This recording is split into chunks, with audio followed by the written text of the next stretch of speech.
Hi, everybody. Okay, let's, I think we can get started. There's lots of people online and lots of people here. Thank you all very much for coming. I'm Mike Morrow. I'm the president of the St. John Center of the RASC, and I'm going to start with a land acknowledgement. We respectfully acknowledge the territory in which we gather as the ancestral homelands of the Beothuk, and the island of Newfoundland as the ancestral homelands of the Mi'kmaq and Beothuk. We would also like to recognize the Inuit of Nunatsiavut and Inutuavut, and the Innu of Nitassinan and their ancestors as the original people of Labrador. We strive for respectful relationships with all the peoples of this province as we search for collective healing and true reconciliation and honor this beautiful land together. So I've got a couple of announcements before we get to the main event tonight. Our next meeting will be the third Wednesday of April. And of course, meetings are open to everybody. And our speaker is going to be Kate Murphy from the Geo Center. And she's going to be talking about, her title is A Stellar Collaboration, Updating Our Future in Space with the St. John Center of the RASC. And this is something that they've been working on updating. Well, you'll hear about it next month, but we're involved with that. So part of the new exhibit's going to highlight astronomy research being done at Memorial, and part's going to highlight stuff that we're doing. And so I'm looking forward to that. Another thing coming up, March 29th, which is a Saturday, there's a partial solar eclipse. It starts at 6:57. The maximum's at 7:52. And there's going to be an event at the Johnson Geo Center starting at 6:30. You probably won't be able to see the sun from there at 6:30. It'll have to rise a little bit higher, but I think the Geo Center will stay open until about noon. We'll people who have solar scopes will try and be there with solar scopes to share the view with people who show up, and we'll hope for clear skies that day. Randy has put together a brochure, which most of you have gotten a copy of, and so information about the solar eclipse. There won't be any time during this eclipse when it's safe to look at it without eclipse glasses, so that's an important piece of information. Most of you know that, but you know, if you're talking to other people, you might want to point that out.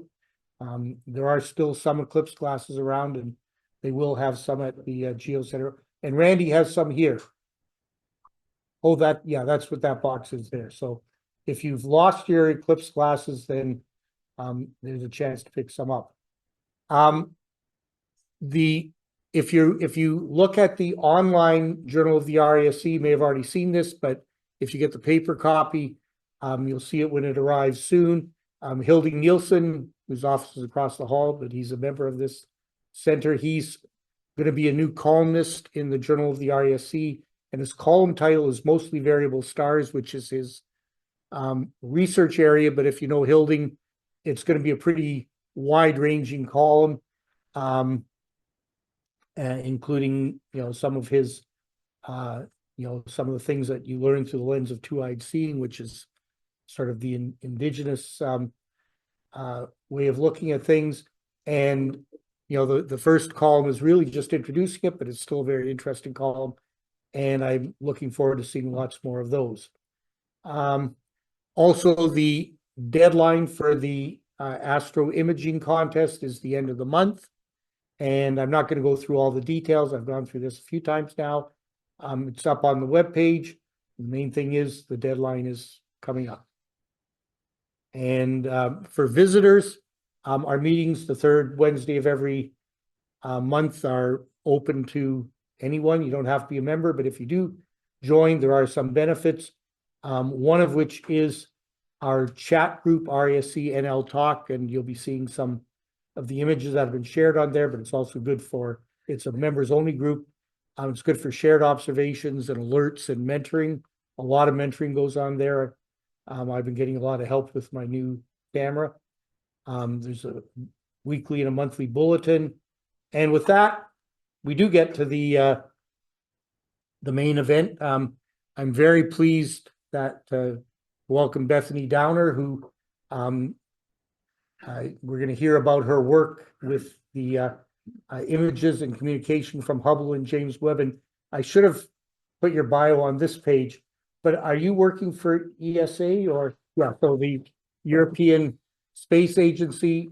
But Bethany is a local celebrity. You've probably heard about her many times before, done astronaut training. We're going to hear a little bit about that today as well. So I'm going to invite Bethany up here to take it away, and I'm going to do a little bit of fiddling as always to get things working.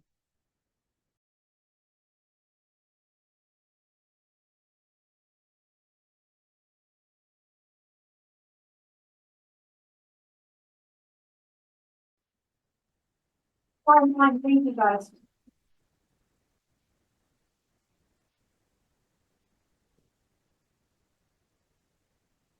Okay, so I'll go on now to the member observations, and we're still mostly in the cloudy season, but we're getting through it, and the number of observations are creeping back up again. So bye, Bethany. Thank you. So Sue had we'll start with the solar images, and Sue sent it looks like a few dots, but this is not easy to do. This is going on really, but the prominences were really but this is very impressive. I mean, that's really what it looks like through the telescope. So that's very good work on that. Sketching it's not a lost art because Sue still does it, but I enjoy it, I must say. and David did the sea star. Again, there's not too much going on there. There's a few sunspots. I can actually see them a little better on this screen than on there. And probably the projector, but good work. And Randy told us at the last meeting about this is one of your Wi-Fi eyepieces, right? About his Wi-Fi eyepiece. So this is one of those eyepieces he told us about in his Lunt solar telescope, and really interesting prominence, sort of getting away. And then some solar system objects. So on March 1st, we had a clear night, which is remarkable in itself. And that night, Venus and a very young moon were close together. So Sue got a lovely shot of that. And the petals got a just nice shot. So I'm guessing that was Andrea took that shot, but I'm not sure. And I'm not. Oh, here you are. Yeah. So Andy took that shot. I was looking for you online, but didn't have to look that far. Yeah. So that's a really nice shot of that. Very sharp. Jamie got a nice shot there. Robert got one. Chris got two of them early and later on in the evening. You can see the earth shine in that one. Before and after supper. There you are. And there's a nice shot of Venus. That's the same night. And the interesting thing about Venus is that the more crescenty it is, the brighter it is. So it's, the more of Venus that seems to be dark, the brighter it looks. So there's probably some physics in that. It's probably because of how close it is when. So it's actually smaller. Is the crescent starting to thin right out now? Right? It's very thin and very large, and I can no longer see it in the backyard. Yeah. Unless I was going to try in the middle of the afternoon and I'm at work. Okay, and then we've got some moon images. So David sent some nice images of the moon with the sea star from March 5th. And again, March 11th. So you can see change in the phase. And then we get into some planets. So this one was actually from the end of February, from Sue's observatory with Tim doing the, using the 9.25 inch, Celestron, and, very nice, as always, from Chris with a 12 inch, and the 12 inch is probably helping a little bit there. Yeah. Okay. But lovely, lots of detail there, and lots of colors and shading. This is not so impressive, but it's my first shot with a new. So up until now, I've always used a DSLR. This is using a real astro camera, so I'm still learning. But I was happy to get that first try. So that's March 9th and March 11th. And then Chris did Mars. There's Syrtis Major. So that's good timing because the other side of Mars is not quite as interesting. Well, I'm sure if you're a Mars person like Gary, every inch of Mars is interesting, but Syrtis Major is a little more dramatic.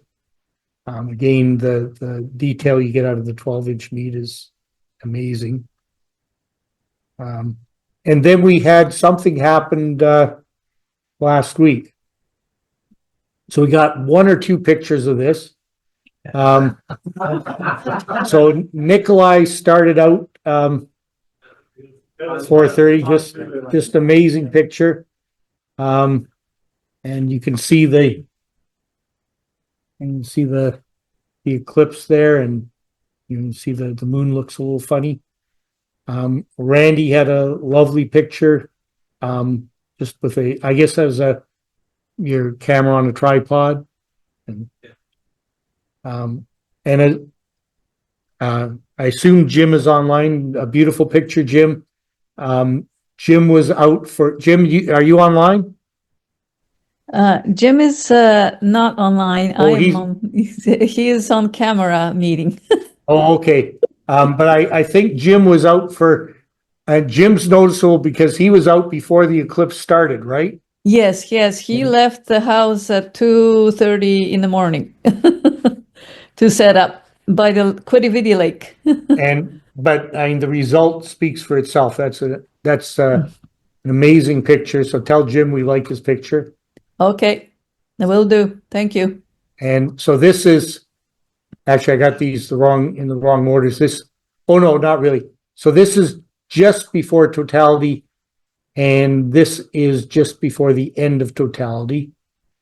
So this is in totality, and Bernard got an amazing shot too. So Bernard, are you there online? Yes. I think so. Yes, I am. Yes, Yeah. So how long were you up that night? I was up just about all night. As actually, it was cold too, but yeah, I had set up there to take the full thing, and I've been trying to make a video of it since, but I'm having issues with it. So I think I got too much data. So yeah, but this was one that was taken somewhere around when the eclipse was full there, I guess, and it was 100 shots, just at only a few seconds or milliseconds each, I guess you call. Yep, beautiful shot. So for people who don't know Bernard, you're close to Lewisport? Yes, I am. Yes, actually, I get a little bit of glare some nights from Lewisport. Some nights you can hardly see it, but some nights it's worse. Okay, and he's got an observatory out there, and you'll see some other pictures from Bernard, and they're always great. Thanks, Bernard. And Chris got a nice shot, and I got a shot, and that one is, I guess, just before totality. Yeah, Chris? I just want to point something out before we lose the moon images. It was very prominent in Jim's image. The blue just after totality, space weather commented on this a couple of days ago too. The blue in the photo is from ozone, selective absorption from ozone, apparently, in the Earth's atmosphere, the light going through the ozone. That's very interesting. So the Earth is acting like a filter. Did you see? Yes, okay, because I'm living not far from you, and I was out on the deck for about 2 hours. And at totality, I was a bit puzzled too, because it didn't look so orange as I expected it to. But maybe that was what I was seeing. Yeah, I think this one didn't go right through the middle of the shadow. It stayed close to one side, the bright side. So I think there was more opportunity to get that ozone in a lot of photos. The next one goes right to the center of the shadow. Very impressive. 29. Yep, and you can sort of see that tint a little bit in yours too. Yep. Oh, thanks for that, Chris. And so John sent this one. I don't think there's anything astronomical in there except that what we can see there in the distance is what we often see when we're trying to look for something astronomical. So it sort of fits. Yeah. That was the night that we were getting reports. Us out in the west end were under fog. Some other people were getting clear skies and were out observing. Yeah. Yeah, well, I think we'll see some things from February 24th. And Robert sent this picture. I don't know. Yeah, you can see it there. There's Orion and Sirius. So, I mean, it's astronomical, but it's also a little bit like scenery. So, yeah, nice shot. Shots of constellations, really, we don't get many of them, but they can be they can be really satisfying to see too. Just an iPhone shot. Yep, well, it worked. Yeah, iPhones seem to be pretty good for that sort of thing. And then some deep sky objects. So this one's interesting, and I think this was John. Mu Boades, which is Alcalurops, which I didn't know about, and I think most of us probably didn't know about. This is part of, we heard John talk about his All-Star project. This must be part of your All-Star project, right? A double star, and one of them at least is also a binary star. It's not very far from Earth, 120 light years. But there it is, and double stars can be really quite pretty to look at. And that's with the C star. And Whirlpool Galaxy, I think this might have been David's. And so the Whirlpool Galaxy, so here's the Big Dipper, and the Whirlpool Galaxy is down here. It's about 23.5 million light years away, so a long way away. It was actually the first galaxy that was identified as being spiral, and it's got an active galactic nucleus, which means stuff's falling into the supermassive black hole, and it's also a place where there's spiral galaxies tend to be where there's active star formation. And so it's a little faint, but yeah, I think you can see it there. And it's interacting with NGC 5195. And so they're actually, which one's winning? Which direction is the flow? Is there material flowing from one galaxy to the other, or stars, or are they just interacting? Who's going to win? I think gas is going from the little one to the big one. No, I know. A lot's being thrown out. I think it's going counterclockwise. In longer exposures, you can see tidal Yeah. fans and particles being thrown out.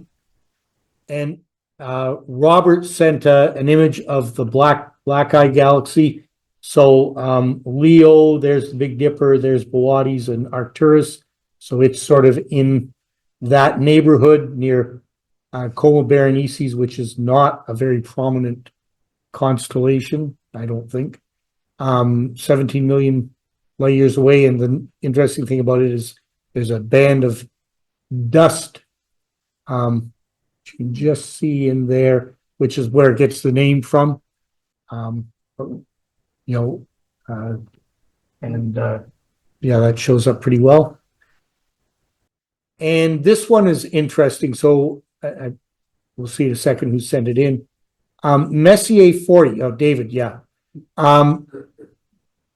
And so I read up a little bit about it, and it probably shouldn't have been a Messier object. It's just a double star, and it's not entirely clear why it ended up getting identified by Messier as, because he was looking for fuzzy things that could fool you into being, or fool you and make you think they were comets. But it's an optical double star. It's not two stars that are interacting gravitationally. It was also discovered by Winnicky, and it's also called Winnicky 4. And the brighter star is about 1,000 light years away, and the other star's about half that distance away. So it's right there near the handle of the Big Dipper, and there it is there. So I don't know, would you look at that and think it was a comet? And maybe it's a difference in the optics. So I had a try at the Leo triplet is 3 galaxies. So here's Leo, and there's the Big Dipper. So Leo is underneath the Big Dipper, and the Leo triplet is a famous triplet of galaxies. But the night I was looking, that was down into glow from a street light. So I tried the other Leo triplet, which is M105 and these two, and it's not so interesting because one of them is a spiral galaxy and the other two are elliptical galaxies. Elliptical galaxies tend to be older stars, but they aren't quite as photogenic. So it's this one here, 3389. That's the spiral galaxy. And this was probably one of the last ones I did with my DSLR. And Greg, where's Greg? Oh, that's the one I thought about. Kindly went through and cleaned it up with Graxpert, which I then immediately downloaded and started using too. So that's M105, and that's the other two there.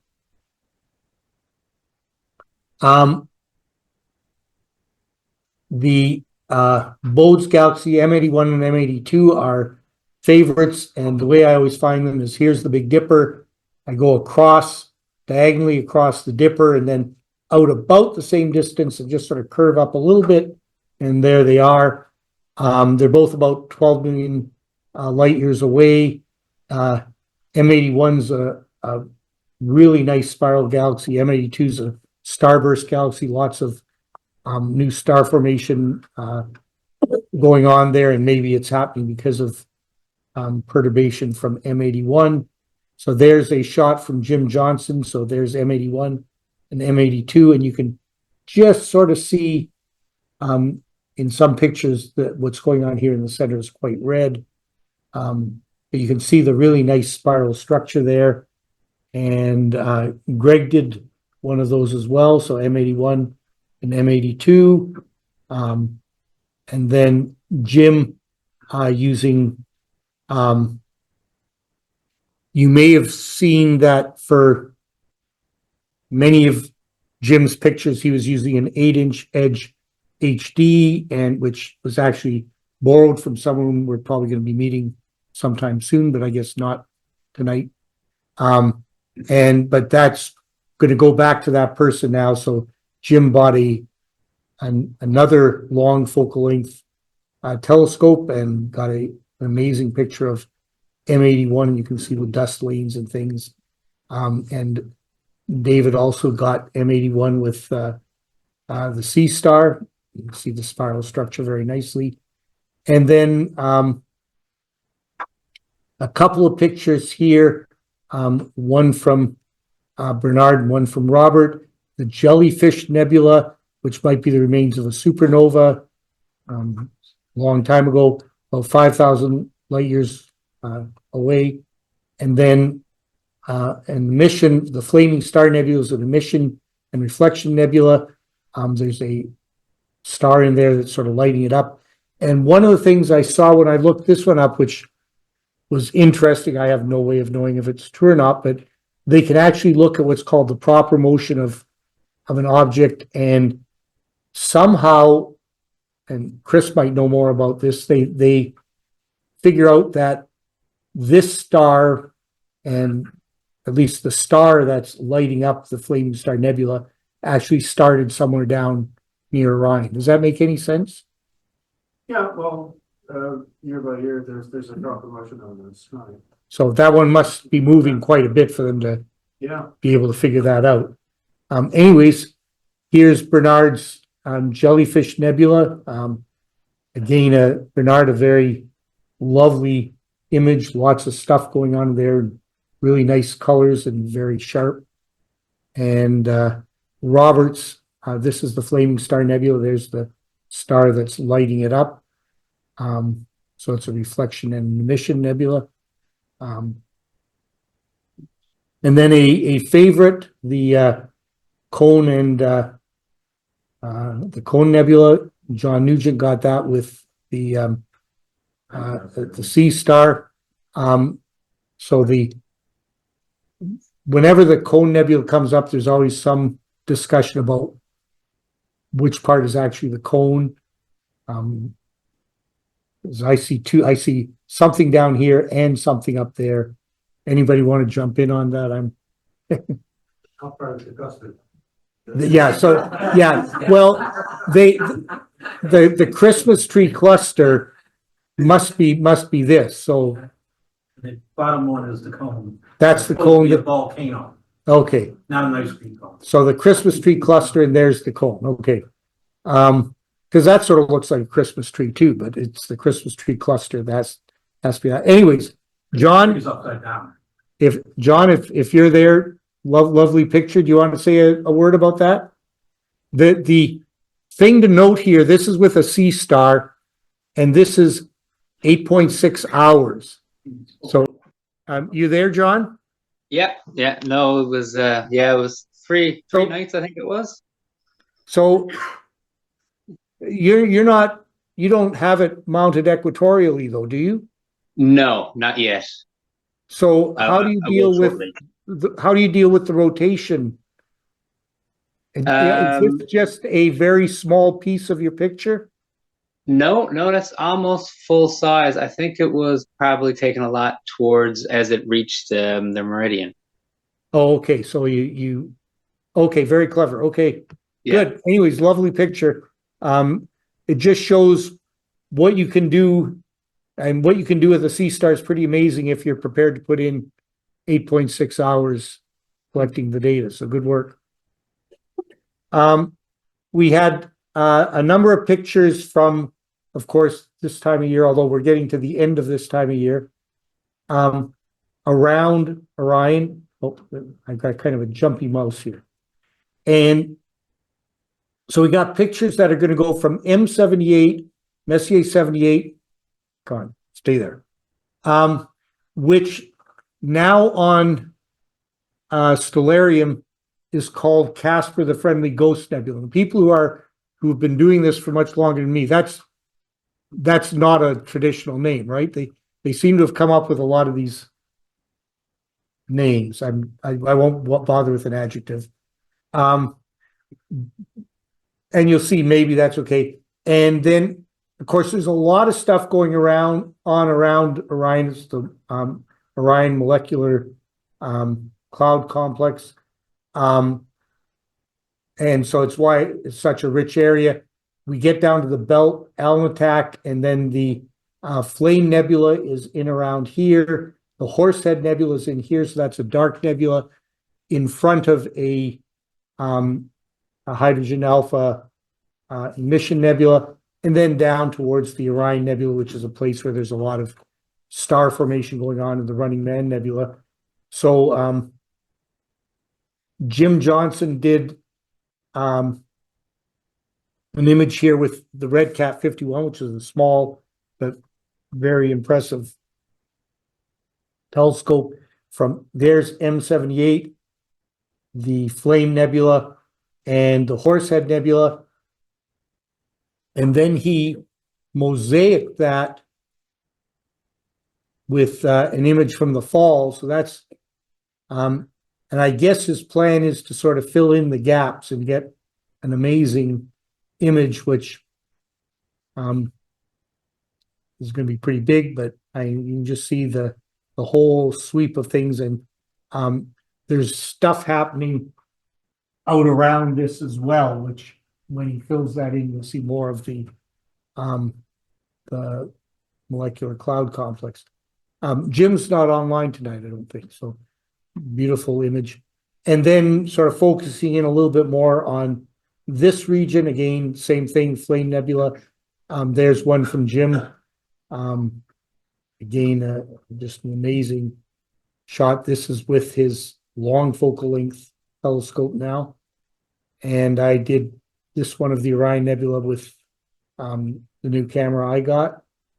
And Greg did one with his. A very nice picture there. You can see lots of swirls and dust and stuff.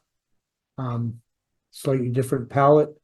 And then I tried the Crab Nebula. So there's Auriga, Orion, and Gemini with Castor and Pollux. And it's sort of in the middle there. It's a supernova remnant about 6,500 light years away. It contains a pulsar, which is a rotating neutron star. And the fact that there's a pulsar, that there's a neutron star there, means that it is a supernova remnant. And it's a supernova that was observed by Chinese and Japanese astronomers, and by, I think there were native observations, indigenous North Americans observed this as well around 1054. But there are two ways you can get a supernova. You can have a white dwarf that's sucking stuff off of a companion until it exceeds 1.44 times the mass of the sun, and then it sort of reignites. It's not one of them. That's a type 1. This is a core collapse supernova, which is a star that was at least, well, bigger than 8 solar masses.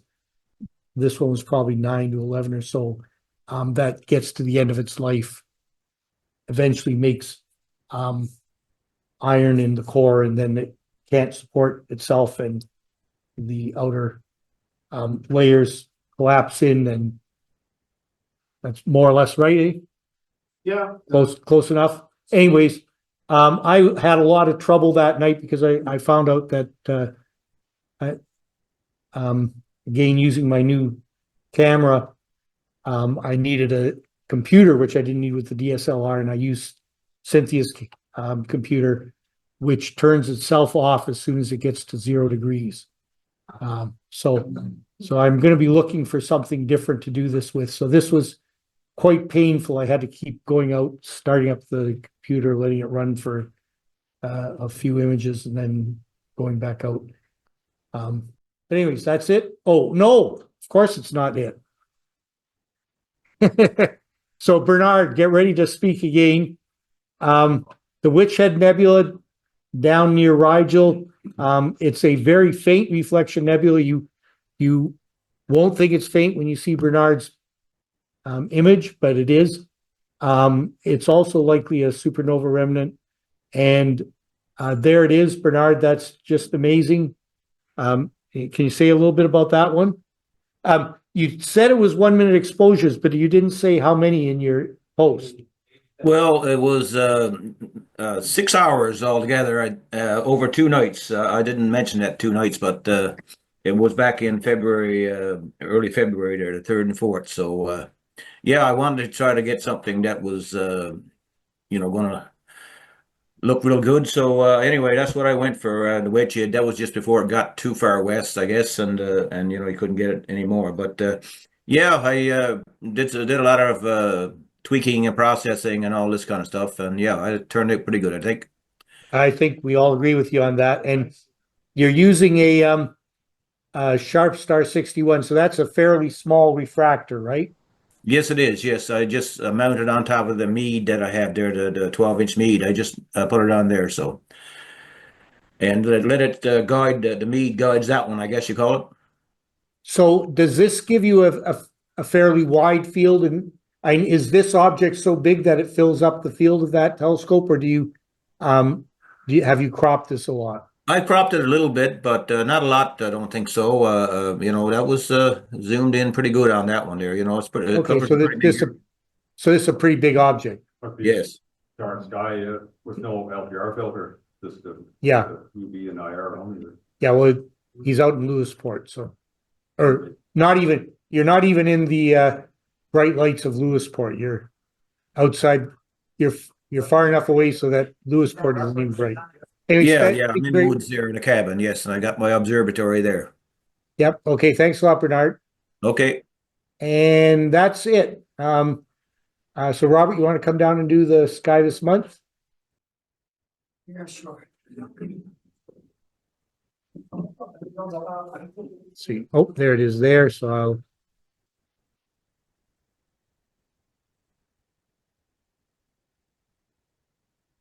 So there you are, you can stand over here and do your thing. Okay. Sky this month, pretty much same month to month with just new info, updating tables. And so there's the 12 hours and 10 minutes length of a day right now. And when we can expect darkness to fall. So that's available. And here's the sun as of today. So several spots on it. It's just a white light image, so it's not showing what prominences may or may not be there. So and with regard to the planets in our night sky at this time of year, showing that Mars and Jupiter are fairly well placed for us, and there's some gray areas for Mercury and Venus and Uranus, so they'd be quite challenging at this particular time of the month and time of year, for that matter. And lots of neat URLs in here as well. So I would ask any of you that, go onto our website and have a look at some of these URLs, because they can take you down a nice path for some good reading. The moon, March 19th. So here's the current phase of that. And again, some great URLs. Want to go in and have a look at some of the interesting features that is on the moon. No comets that I could find that are easily observable at this time for amateur scopes, at least. And hopefully that'll change soon. You never know. Asteroids, here's 4 of the brighter ones that are available to us now, if you're so inclined as to have a look for any of these. And I guess unfortunate for us with the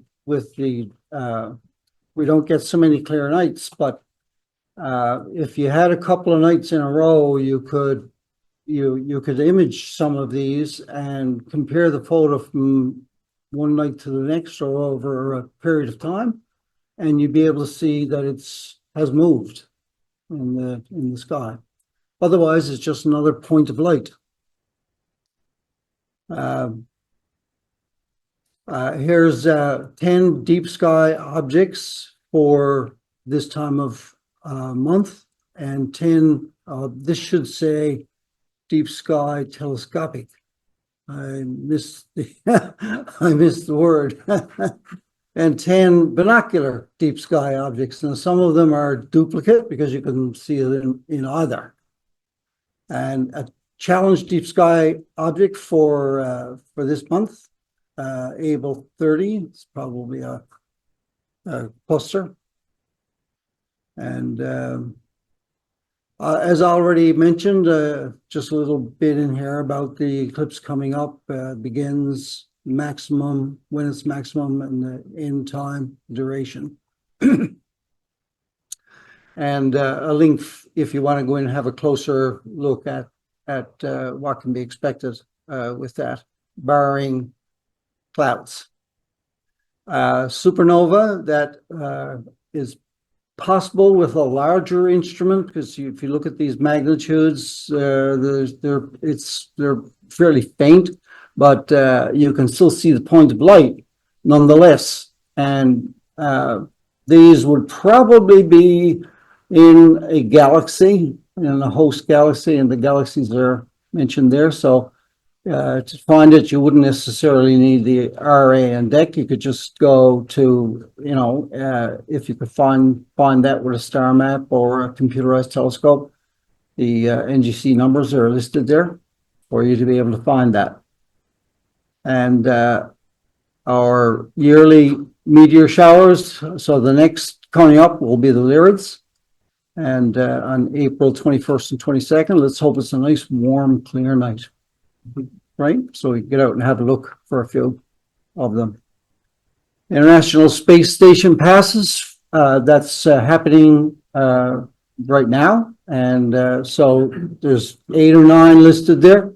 But there's more than that. If you go into this website, you can get all of the info to be able to see others that happen on different dates, and not only the ISS, but also a few other of satellites that are visible streaking across our skies. You'll note I don't include Starlink in there because I think the list would be quite long. Yeah, well, let's not go down that path anyway. So this is just a little note about observing sessions. Hopefully we'll get some now if the weather starts to improve. And so you can read that online and get out, look up, and good luck. Thank you. Chris? I just had to mention, I'm not an asteroid person. I run across this by accident. Early show of Sky and Health. Next month, Vesta is actually going to barely become naked eye. Wow. In Virgo, pretty close to Virgo. What was it? New Virgo, in any case, 19.5.6. Oh, wow. Yeah, well placed too, right? Yeah, This time and of year. it'll be good. So if you ever wanted to, Yeah. So if you get tired of galaxies up in the Virgo cluster, you can Yeah. have a go at Vesta. yeah, we've been to Vesta Humanity, right? We've sent a probe there. We got Yeah. a closer photograph of the surface, right? But It's something I've never done, and I keep saying that I want to do it, is to get some, images over a few nights or even over, a week or two. yeah, And just to see that, oh yeah, look, there it is, because it's moved, yeah, right? And That'd be a good project for some of the Sea Star people. yes, indeed. It's a great idea, actually. yeah, that's right. There you go. Challenge. Okay, well, thanks again, Robert. And so that wraps it up. Just remind you that next month we have Kate Murphy from the Geo Center, a stellar collaboration updating our future in space. That's the name of the exhibit at. I just want to mention that the planetarium show for this month's on March 25th at 8:30. Okay, that's the members, March 25th. That's a Tuesday or Thursday or, Tuesday. okay, I Thank- be updating that in that document. 19th, 20, 21. How'd you get Yeah, it sounds like a Tuesday. Okay, thank you very much. So, yeah, so for members, there's going to be a planetarium. Gary's going to give us a planetarium show on Tuesday, the 25th at the Marine Institute. You go in the front door, over to the staircase, up the staircase, and sort of keep going in the same direction after you when you come off the staircase, you have to go 180 degrees. Basically, it's behind the. I'll send out a note. Okay. And you said what time? 8:30. 8:30. Okay, thank you very much. And the partial solar eclipse coming up, and Randy is trying to catch everybody's attention that he has some solar eclipse glasses to give out if you have lost yours, or they're free. And the astro imaging contest, the submission deadline is March 31st. So with that, we're done. Thank you all very much for coming. The people here, there are, oh, Karen? Last week, there was a huge full-page ad about astro trails and trips being organized to see the solar eclipse in 2027. I was just wondering if everybody in the club was thinking about traveling in a year and a half time. I gotta start saving now. That's the Egyptian one, right? Yeah. Mediterranean. 26th, there's one going through, Spain. Yeah, but- 2026 in Iceland offshore. Well, most of Then it ends in Mallorca. There's another one that goes. So anybody who wants to go to Egypt, talk to Karen. Astro Trails has about 10 different organized trips from Morocco all the way to Egypt. But the peak of 6 minutes and 18 seconds is gonna be right over Luxor. Okay. That was impressive. Randy? Yes. Yeah, Randy? Yeah. Okay, excuse me. Randy, go ahead. Partial eclipses in 26, 27, 28, 29, and 33. The next one is not much smaller than this one, but it's in August. As well, there's a transit of Mercury in 32. Okay, so people online, Randy was saying, we've got partial eclipses coming up. And the next one's gonna be a year from, well, next year, but in August. And you said a transit of Mercury in 2032. Okay, so everybody get that in your calendar right now. Okay. Okay, well, thanks everybody, and thanks everybody online. Thank you. And thanks everybody for coming. I'm gonna shut off the online in a minute, so bye everybody.